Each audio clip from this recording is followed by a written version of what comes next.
Hi, I'm Colleen Franklin from Sandstone Counseling, and I'm here today with Charlotte Mah.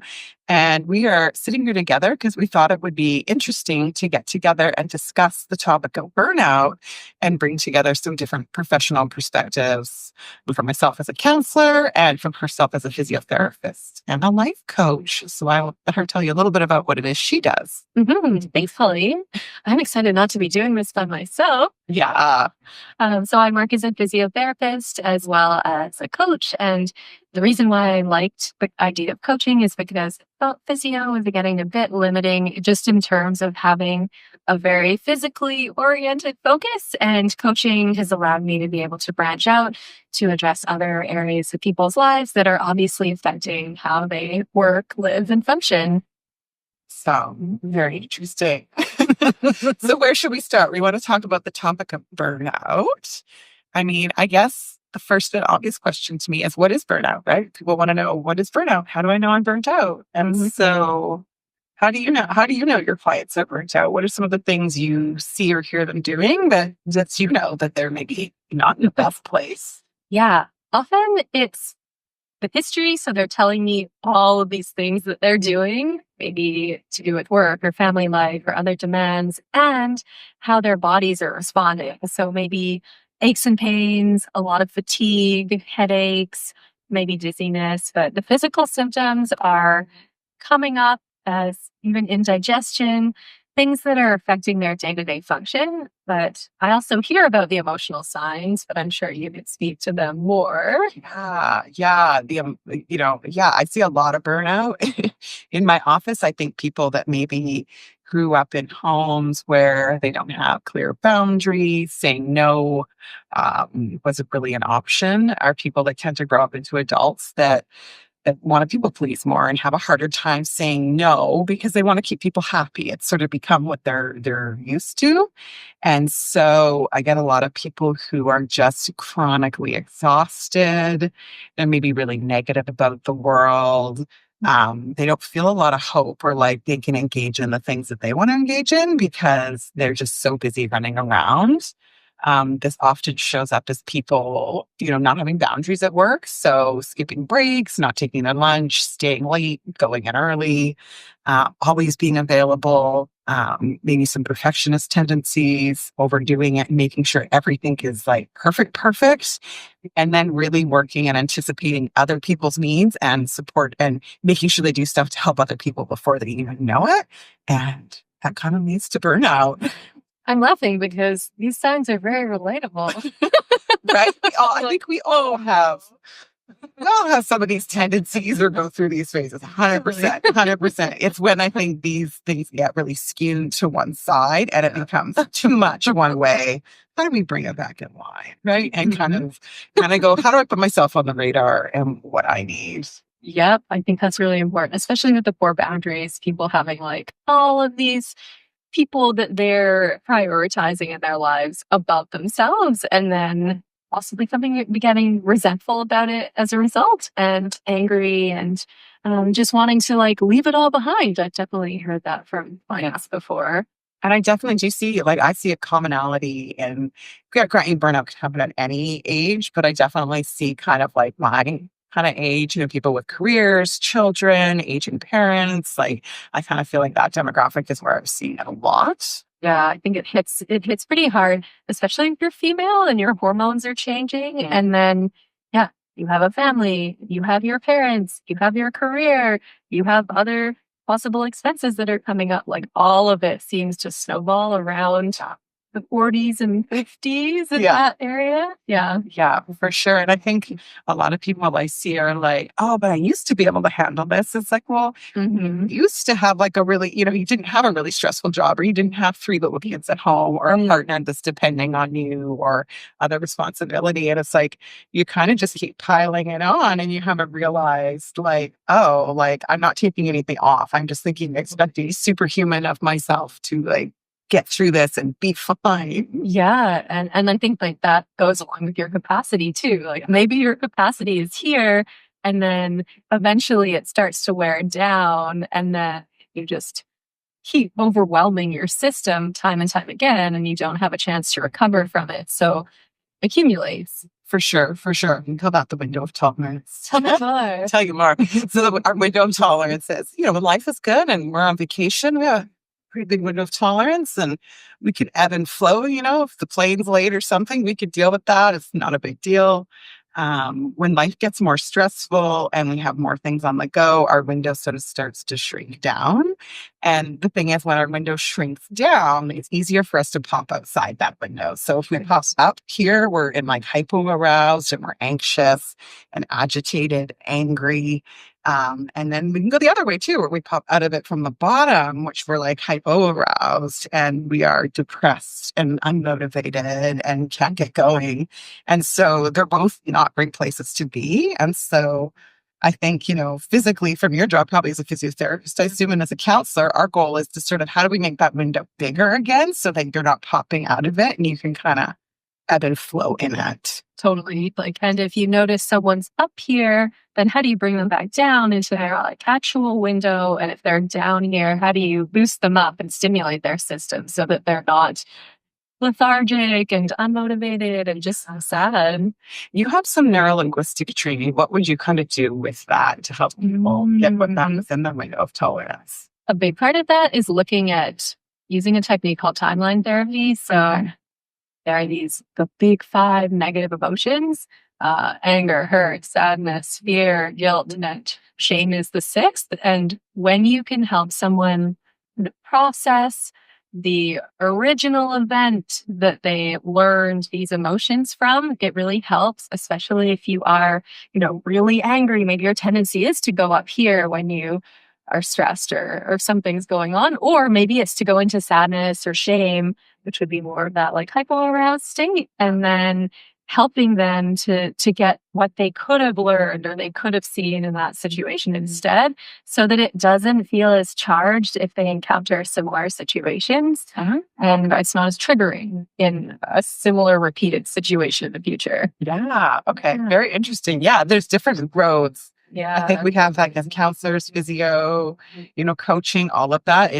We're all going for the same goal. It's just, we all have different roads to get there. And I think every road works different. Some people really connect with one more than others. And I think that's not uncommon, right? Yeah. What would you do with your clients mostly? Yeah, it's interesting. In therapy, I think I spend a lot of times working with people, like I said, to get them back to their window of tolerance. And so it's really about supporting people in understanding what's going on in their body, what's going on in their nervous system. I think sometimes we are kind of tuned out about how we feel. We don't realize that we're really negative or depressed, or we might have a sense, but we don't really know what to do. And so I would work with people to sort of start to help them really identify and become more aware on a daily basis. What's going on with me? Where am I? How am I feeling? Okay, I'm really negative or I'm really anxious. Okay, well, what are some tools we can do with whatever you're experiencing to help move you through that to get to the other side quicker? So whether that's going for a walk and exercising and nutrition, I teach lots of grounding tools. I spend a lot of time with people talking about the stories we tell ourselves in our head. Oh, those stories, yeah. And the things we make up. And so how to sort of notice that conversation and not just let it run amok, but maybe start to go, well, that's not really true, and start to challenge some of their thoughts. Yeah. Yeah. And you had mentioned too, with some of the signs you see in clients, that negative self-talk reel is pretty repetitive. Yes. I think we are mean to ourselves. Let's just be honest. It's true. We say horrible things to ourselves that we would never say to our friends or our colleagues. We wouldn't be caught dead saying that. And yet we let these narratives just run in our brain. And so really working with people to uncover, what is the story I'm telling myself? When someone says, I ask a friend a favor and they say, no, they can't help me out. Is the story suddenly, well, they're a jerk and they never help me out. And I'm always there. What did I do to upset them? Yeah. What did I do to upset them? I asked too much of them. Right. Is that really what happened? Or is they just busy and they had other plans? And we create this narrative. And so how do we start to go, oh, this is me making stuff up? Is it helping me to keep telling those stories that might not necessarily be true and running with them? Right. For sure. For sure. Maybe not. No, definitely not, right? And I think we have some really off narratives We do. on certain things because there are our own personal issues where we're sensitive, and maybe we're someone who's sensitive to what feels like rejection when a friend says no, and it's nothing personal. But how do we learn to navigate that with our emotions? Absolutely. Yeah. What are some signs of burnout that you see clinically? Good question. Signs of burnout. Often people come in and they're like, I'm just so tired all the time. Like, and it's not about I got 8 hours of sleep or, I had a quiet weekend. It's like I do all that and I'm done. I just have no energy. I never recharge. I never get to get up and get going. People tend to be kind of negative, like, oh, I have to do this again. Or, oh, they want my help. And again, because we're so tired, we don't have the capacity to give. We are just out. We are running on an empty battery and we're not charging it up. And yeah, I think there's lots of ways that burnout shows up. It's the fatigue, it's negative. It could be high anxiety, lots of anxiety around things, overthinking. I can't turn my brain off. Or that opposite, where we're really low and we can't get up and function and we're having trouble showering and going to work in the morning. It kind of is all over the map. But I think I think I was saying to you earlier, it's really important to pay attention when if you're a person who's getting up every day going, I just need to get through today. I just need to get through this. How many more days till the weekend? Yeah. How many more days till the weekend? That's a good one. That's a really big sign that, if that's how I live most of my days, maybe I need to look at what's going on and I need to try and adjust some things in my life. What about for you? What are some things that shows up for you in your work with people?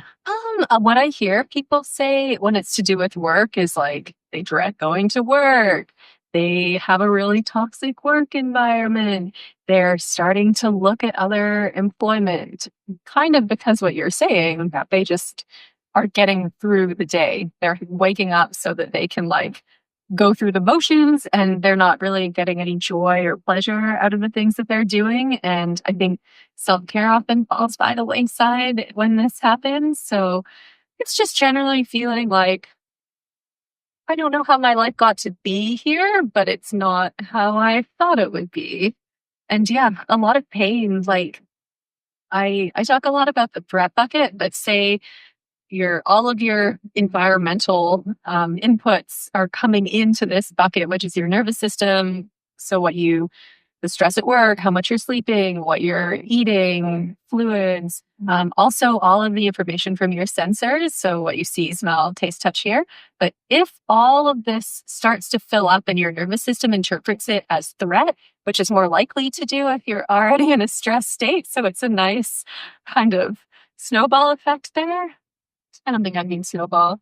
But anyway. It kind of it all compounds. Compounding effect. Yeah. Then, when you are feeling like everything is too much, your nervous system goes into protection mode for survival. And so it's not going to let you calm down really easily. You're stuck in this fight or flight state. And the idea is to try to bring things back to a calmer place so that you can rest, you can heal, your digestion is better. And if you are experiencing pain, just the inflammation in your body goes down so that you're less likely to be going through pain or aches. That makes a lot of sense. Do you notice, as you're saying this, I realized I didn't add this on my list, but it's to me an obvious one is, what causes burnout is when people struggle with boundaries in their life. Right? Do you notice that people that are coming to you are people that are having a hard time saying no or putting those boundaries in? I have a client, and technically not for coaching, but I hear all the time, she's gotten so much better, but it was like, I'm so stressed, things are so bad, and all of these people keep asking me for things, and she would do them for them. And I'm like, okay, what would happen if you didn't? And she's like, well, I can't. They just expect me to. But she was working with a counselor, and I'm sure it's because of that. But she started to set better boundaries with those people. And she was like, it feels so good to just say no. And I didn't know I could do that. And it was really scary. But honestly, I don't need the people in my life who are just taking, and they're not there when I'm having a hard time to support me. And she was like, you know what? It felt like it would be scary to lose those people, but really I realized in my life that I didn't need a lot of friends. I needed good friends who were going to be there when I needed them and not to like keep sort of taking advantage of me because they knew I was going to say yes. She doesn't want to be that person. Yeah. Yeah, that's an interesting. It's kind of like when we don't have boundaries, life just happens to us because we don't have any ability to navigate and drive our own bus, as I tell my kids. Because we're just like, oh, you need that? Okay, yeah, I'll do that. I'm going to sacrifice everything because you asked me something. Let me drop all these things that are important to me because you have something that we could do instead. Yeah, and I'm not going to tell you that I have needs or what's going on with me. I'm just going to say yes. And I think boundaries can look like be really simple, right? It's like, I'm done at 5 o'clock. I'm done at 5 o'clock. I don't stay till 6 every day. There you go. Yeah. And a really big one, I think, for work is just people taking their lunch breaks and their 15-minute breaks. I spend so much time with people saying, like talking about how important that is to the longevity of our work. Yeah. We don't take care of ourselves. We can't always just be a workhorse. It's exhausting, and that's what burns us out, right? We need to have 15 minutes to stare at our phones or chat with a colleague or tell a joke, go for a walk. Yeah. But that little bit of time really in the long term of life is a really good habit that helps us feel better. I have people that work from home, especially since COVID, right? I work with a lot of people who get off work, close their computer, turn around, walk out the door, and they're in mom or dad mode. And their partner has questions, the kids want to do things, and they're like, I just had this stressful meeting, I'm still wound up, I'm thinking numbers and spreadsheets. And so really creating rituals or routines around self-care. And so one is like, how do I close my computer to signify to my brain that this is done, work is done?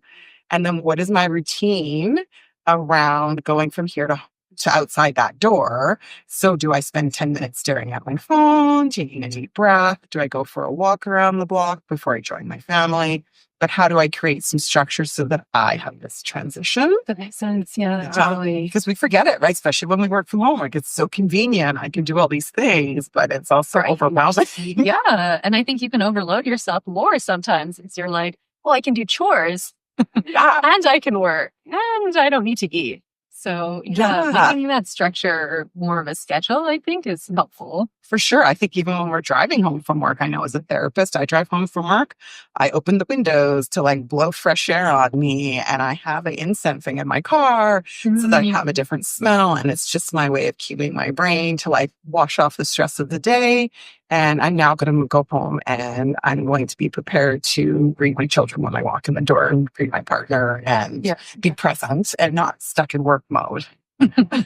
No, I think that's great. And even from a therapist standpoint, but also as a healthcare provider, there can be that compassion fatigue that comes in when you don't make a transition from your day and you're still like, oh man, all these people that I saw, I'm still thinking about it and processing this information. Yeah. And do you see that with some of your clients?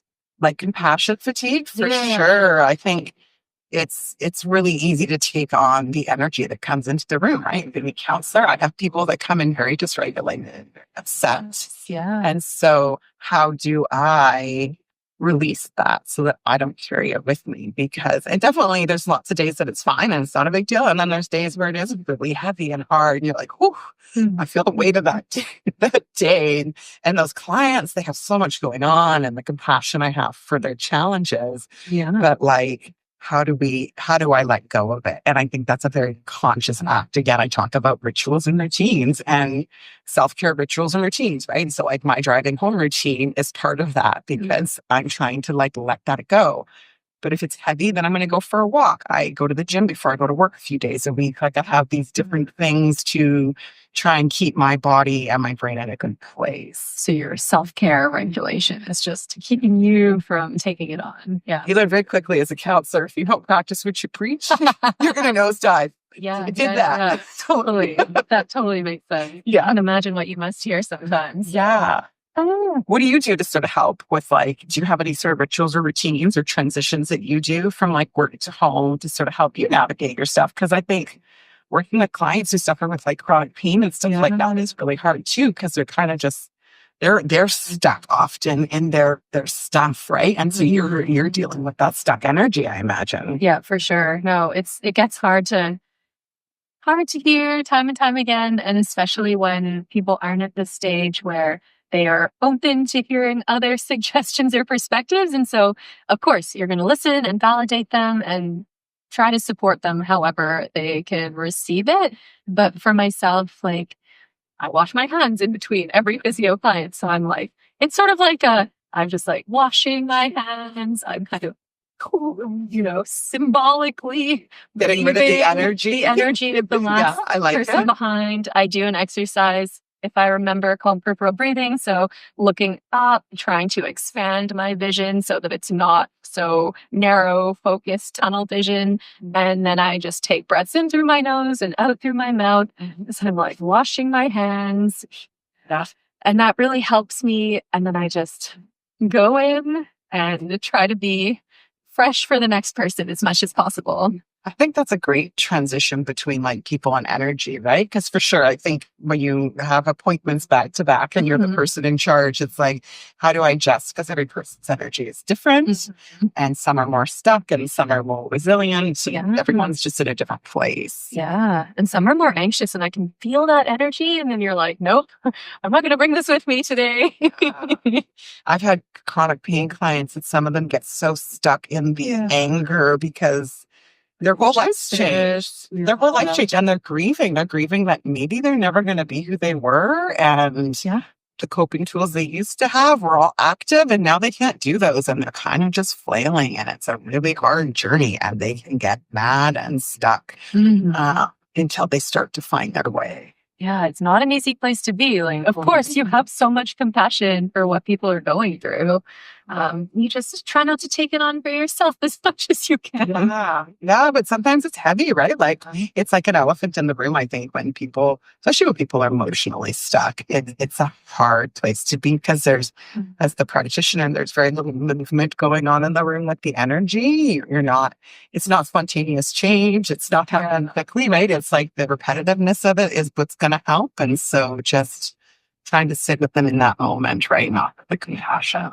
I do like that about the physical aspect of my job. So it feels like, wherever the body might be holding tension, like you can help someone with passive techniques or exercise. And having a felt sense of change in the body can often change how you're feeling and your thoughts too. So I do think that is a bonus of physical therapy. Yeah, because you're actually getting in and like being able to work with the stuff. Like, oh, that does feel stiff. Okay, how is it now? And look, okay, this is how you can do this at home so that it's better for you. And you have that, again, tool for yourself to be able to manage it. Yeah. And I totally, when clients can, I advocate for that whole body approach. Like if you have trauma, pain, whatever, depression, anxiety, if you can do counseling, fantastic. If you have the ability to get massages, do physiotherapy to help with pain, acupuncture, chiro, I'm like, do it. And nature, get your body